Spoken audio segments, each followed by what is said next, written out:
எப்படி பாவுமக்கு நன்றி சொல்லுவ, சொல்ல வார்த்தையே இல்ல. நீங்க போதும் என் வாழ்க்கை முழுவதும் வேறு ஆசையே இல்ல. எப்படி பாவுமக்கு நன்றி சொல்லுவ, சொல்ல வார்த்தையே இல்ல. நீங்க போதும் என் வாழ்க்கை முழுவதும் வேறு ஆசையே இல்ல. என் தாய் உருவாகும் முன்னே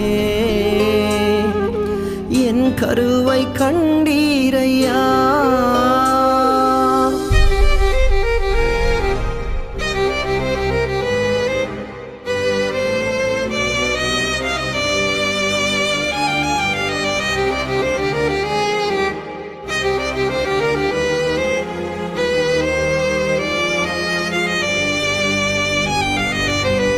எலும்புகள் உருவாகல, நரம்புகள் உருவாகல, தசைகள் உருவாகல, தரிசனம் உருவான